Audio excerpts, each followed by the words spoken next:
Good morning everyone, my name is Vijay Gupta and you are watching biology classes. तो welcome है आप सभी का बायोलॉजी इस क्लास में। जैसा कि आप सबको पता है कि इस वक्त मैं प्लांट मार्फोलॉजी पर अपने वीडियोस बना रहा हूं, जो कि हमारे 11th और बीएससी सेकेंड ईयर दोनों ही क्लास के स्टूडेंट्स के लिए बहुत इंपॉर्टेंट टॉपिक है। तो इस सीरीज़ में मैंने स्टार्ट किया, पहला वीडियो मैंने एक इंट्रोडक्शन का बनाया और उसके बाद मैंने रूट से स्टार्टिंग की है, रूट यानी कि जड़। तो थोड़ा सा इंट्रो दे देता हूं आपको कि जो प्लांट मार्फोलॉजी होती है वो बायोलॉजी की एक ऐसी ब्रांच है जिसमें हम पौधे के बाहरी भागों का अध्ययन करते हैं, जैसे रूट है, स्टेम है, लीफ है, इनके बारे में बात होती है। तो सबसे पहले मैंने रूट से स्टार्ट किया। रूट के पहले वीडियो में मैंने आपको बताया कि रूट में कौन कौन से जनरल कैरेक्टरिस्टिक्स होते हैं, कौन कौन से सामान्य लक्षण पाए जाते हैं। आज इस लेक्चर में मैं आपसे बात करूंगा एक टिपिकल रूट में कौन कौन से पार्ट पाए जाते हैं। तो यहाँ पर एक डायग्राम बना है, आप देख पा रहे हैं, और ये डायग्राम यहाँ पर मैंने डिटेल में नोट्स भी डिस्क्राइब किए हुए हैं कि कौन कौन से टिपिकल रूट में भाग होते हैं। तो आइए जानते हैं इनके बारे में। तो सबसे पहले ये जो हमारी रूट होती है, कोई भी प्लांट हो उसमें जो रूट होती है वो प्लांट का एक इम्पॉर्टेंट पार्ट है, और रूट अलग अलग तरह के फंक्शंस को परफॉर्म करती है, जैसे मिट्टी से पानी को एब्जॉर्ब करना, पानी के साथ में मिनरल्स को एब्जॉर्ब करना। तो इसके लिए इसके पास अलग अलग पार्ट्स होते हैं, ठीक है। तो वन बाय वन हम जानते हैं कि एक टिपिकल रूट में कौन कौन से क्षेत्र, जोन कहिए, जोन माने भी क्षेत्र होता है और रीजन्स माने भी क्षेत्र होता है। तो मैंने यहाँ पर जोन यूज़ किया है और यहाँ पर मैंने रीजन्स यूज़ किया है, दोनों का सेम मीनिंग है, आप जोन कहिए या रीजन्स कहिए। तो जनरली अगर हम किसी रूट के टिप को देखते हैं तो रूट पर जनरली हमें 5 भाग दिखाई देते हैं। यहाँ पर आप देख पा रहे हैं 1, 2, 3, 4 एंड 5, और इन 5 को मैंने यहाँ पर भी डिस्क्राइब किया है। तो ये वन बाय वन जानते हैं। रूट की सबसे नीचे की टिप की तरफ जो पार्ट आप देख रहे हैं, एक कैप जैसा लगा हुआ है जिसको हम लोग रूट कैप कहते हैं, और इस भाग को कहते हैं रूट कैप रीजन या रूट कैप वाला क्षेत्र।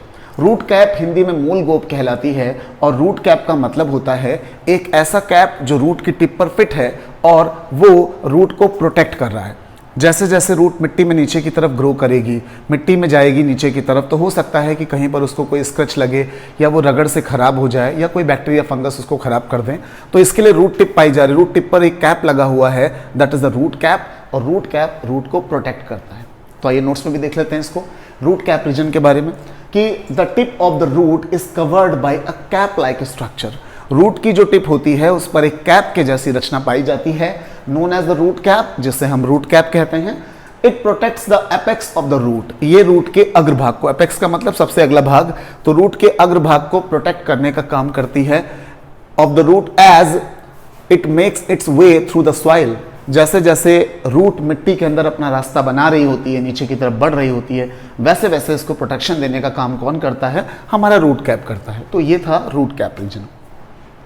इसके ठीक ऊपर इस वाले भाग को देखते हैं, रीजन ऑफ सेल डिवीजन या जोन ऑफ सेल डिवीजन। यहां पर क्या होता है, यहां पर आप देखो कि जो सेल्स हैं, जो छोटी छोटी सेल्स यहां पर पाई जाती हैं प्लांट में, वो लगातार डिवाइड हो रही हैं, यानी कि यहां पर सेल डिवीजन बहुत फास्ट हो रहा है, और सेल डिवीजन फास्ट होने की वजह से इस क्षेत्र को हमने क्या कह दिया? रीजन ऑफ सेल डिवीजन या जोन ऑफ सेल डिवीजन, कोशिका विभाजन क्षेत्र। और यहाँ पर सेल्स बार बार मल्टीप्लाई होती हैं, अपनी संख्या में वृद्धि करती हैं, और इसी वजह से हमारी जो जड़ है वो लंबाई में वृद्धि कर पाती है। तो यहाँ पर सेल्स का डिवीजन हो रहा है, तो ये हो गया रीजन ऑफ सेल डिवीजन, और इसे हम लोग ग्रोथ रीजन भी कहते हैं, क्योंकि ये वृद्धि प्रावस्था हिंदी में बोलेंगे। तो ग्रोथ रीजन में यहाँ पर ग्रोथ इसी वजह से हो रही है क्योंकि सेल्स अपनी संख्या में बढ़ रही हैं, जिससे जड़ अपनी लंबाई में ग्रो करेगी। ओके, आइए थ्योरी में देखते हैं। जोन्स ऑफ सेल डिवीजन या region of cell division, this zone is present just above the root cap. ये क्षेत्र रूट कैप के ठीक ऊपर पाया जाता है। आप देखिए नीचे रूट कैप है, उसके ठीक ऊपर रीजन ऑफ सेल डिवीजन पाया जा रहा है, तो रूट कैप रीजन के ठीक ऊपर है। Okay, it is only a few millimetre in length, ये मिलीमीटर लिखा है मैंने, तो ये केवल कुछ मिलीमीटर्स तक ही लंबा होता है, बहुत ज्यादा डिटेल में लंबाई नहीं होती इसकी, बहुत ही छोटा सा क्षेत्र है, केवल कुछ फ्यू मिलीमीटर्स में आ जाता है। The cells of this zone are active. The cells of this zone are active state of division and continuously increase in number. मतलब यहां पर पाई जाने वाली सेल्स जो होती हैं वो एक्टिव स्टेट ऑफ डिवीजन, लगातार डिवीजन करती रहती हैं, मतलब सक्रिय होकर लगातार विभाजन करती रहती हैं। And continuously increase the number, और लगातार जब डिवीजन होगा तो इनकी संख्या में वृद्धि होगी कोशिकाओं में। तो यहां पर सेल्स लगातार डिवाइड होती रहती हैं, जिससे सेल डिवीजन होता है, और सेल डिवीजन से सेल्स की संख्या बढ़ती चली जाती है। तो ये हो गया हमारा रीजन ऑफ सेल डिवीजन। इसके ठीक ऊपर जो अगला रीजन है उसको देखते हैं, वो कहलाता है region of cell elongation. Region of cell elongation. Cell elongation का मतलब क्या है कि जो सेल्स यहां पर बनी थी वो अब इलोंगेट हो जाएंगी, मतलब लंबी हो जाएंगी। हिंदी में बोलूं तो कोशिका दीर्घीकरण क्षेत्र। मतलब अभी देखिए मैं इस चीज को समझाने की कोशिश करता हूं कि मान लीजिए ये सेल्स हैं, ये सेल्स यहां पर पाई जा रही हैं, तो मैंने यहां पर 4 5 6 सेल्स बना दी, तो अभी इनकी लंबाई कम है तो ये जड़ को भी लंबाई कम देंगी। अब यहां पर मान लीजिए यही सेल्स लंबी लंबी हो जाएं तो जड़ ज्यादा लंबी हो जाएगी, क्योंकि सेल्स में लंबाई बढ़ गई है। तो सेल्स में जब लंबाई बढ़ती है तो इसको हम लोग बोलते हैं सेल एलोंगेशन, कोशिका का दीर्घीकरण। ओके, तो यहां पर सेल्स एलोंगेट होंगी जिससे रूट अपनी लंबाई में वृद्धि करेगी, इसलिए इस रीजन को हम क्या कहते हैं, रीजन ऑफ सेल एलोंगेशन, कोशिका का दीर्घीकरण क्षेत्र। तो आइए नोट्स में देखते हैं। जोन ऑफ सेल एलोंगेशन लिखा हुआ है यहां पर कि this zone is found just above the cell division zone. तो ये नीचे हमने क्या देखा था, सेल डिवीजन जोन था यहां पर, उसी के ठीक ऊपर है रीजन ऑफ सेल एलोंगेशन। तो ये सेल डिवीजन जोन के ऊपर पाया जाता है। Okay, the cells of this zone undergo rapid elongation.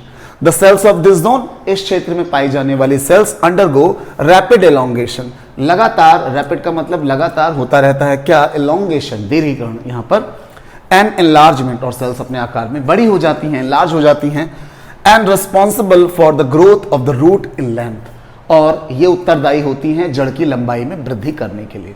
तो क्या बात निकल कर आई कि इस क्षेत्र में पाई जाने वाली जो रूट्स होती हैं, सॉरी जो सेल्स होती हैं, वो अपने आकार में लंबी हो जाती हैं, जिससे सेल्स बड़ी हो गई, एनलार्ज हो गई, और इससे पूरी जड़ अपनी लंबाई में वृद्धि कर लेती है। तो ये बात हो गई हमारे सेल एलोंगेशन जोन के बारे में।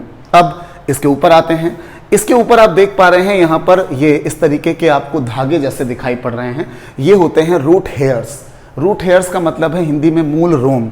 रूट्स पर कुछ पतले पतले हेयर्स पाए जाते हैं धागे नुमा, जो कि यूनिसेलुलर, एक कोशिकीय होते हैं, और ये मिट्टी से पानी को एब्जॉर्ब करते हैं और साथ ही साथ मिट्टी में जो मिनरल्स यानी खनिज पदार्थ हैं उनको भी एब्जॉर्ब करने का काम करते हैं। तो बहुत ही इंपॉर्टेंट फंक्शन है, क्योंकि आपको पता है कि जो रूट्स होती हैं उनका सबसे इंपॉर्टेंट काम ही यही है कि वो मिट्टी से यानी सॉइल से वाटर और मिनरल्स का एब्जॉर्प्शन करें, जल और खनिज लवणों का अवशोषण करें।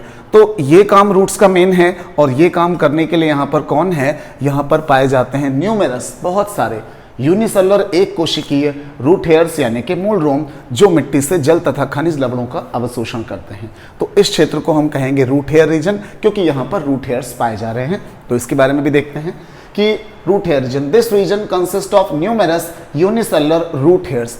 इस क्षेत्र में असंख्य यानी न्यूमरस, कई सारे यूनिसेलुलर, एक कोशिकीय रूट हेयर्स पाए जाते हैं, which helps in absorption of water and minerals from the soil, जो मिट्टी से जल तथा खनिज लवणों का अवशोषण करते हैं। जल मतलब वाटर हो गया और खनिज लवण मतलब मिनरल्स हो गया। इनको हम लोग मिट्टी से एब्जॉर्ब करने का काम कौन कर रहा है, रूट हेयर रीजन कर रहा है। Okay, now the last region. अब आप देखिए रूट हेयर रीजन के ऊपर भी कुछ रीजन मैंने बनाया है, मैच्योर रीजन। ये मैच्योर रीजन या मैचुरेशन रीजन जो होता है, यहाँ पर मैच्योर सेल्स पाई जाती हैं। यहाँ पर जो भी सेल्स रूट की होंगी वो धीरे धीरे क्या होंगी, प्राइमरी टिश्यूज बनाएंगी, प्राइमरी टिश्यूज से सेकेंडरी टिश्यूज बनाएंगी। अब ये सब प्राइमरी सेकेंडरी टिश्यूज क्या होते हैं, इनके बारे में आगे चर्चा होगी अगले, जब मैं आपको प्लांट एनाटॉमी पर वीडियोस बनाकर बताऊंगा। ठीक है, तो अभी के लिए आपने क्या सीखा कि रूट हेयर रीजन के ऊपर एक और रीजन है जैसे हम मैच्योर रीजन कहते हैं, और जहां पर मैच्योर सेल्स पाई जाती हैं जो प्राइमरी और सेकेंडरी टिश्यूज बनाती हैं। ठीक है, आइए थ्योरी में देखते हैं कि the cells of this zone undergo maturation. यहां पर पाई जाने वाली जो सेल्स होती हैं उनमें मैचुरेशन होता है, मतलब वो मैचुरेशन करती हैं, मैच्योर हो जाती हैं। Okay, and differentiated into various kinds of primary tissues, और आगे जाकर कई तरह की प्राइमरी टिश्यूज बनाने का काम करती हैं। रूट के अंदर कई तरह के टिश्यूज होते हैं, इनको हम लोग आगे पढ़ेंगे, लाइक एपिडर्मिस, हाइपोडर्मिस रूट में नहीं होती, epidermis, cortex, endodermis, pericycle, vascular bundle, ये सारे टिश्यूज होते हैं। इनके नाम आपको अभी अजीब लग रहे होंगे, बट जब मैं आपको प्लांट एनाटॉमी पढ़ाऊंगा तो ये सारे नाम आपको इजीली समझ में आएंगे। तो ये सारे टिश्यूज हैं जिनको बनाने का काम यहाँ पर रूट कर रही है। तो ये सारे रूट वहीं पर उसी जोन में बनते हैं।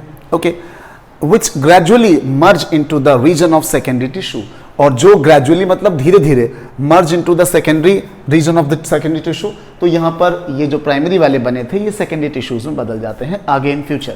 तो ये थे एक टिपिकल रूट में, एक सामान्य जड़ में कौन कौन से जोन या कौन कौन से रीजन्स या पार्ट्स होते हैं इस पर मैंने बात की। उम्मीद कर रहा हूँ सारी चीज़ें आपको अच्छे से समझ में आ गई होंगी।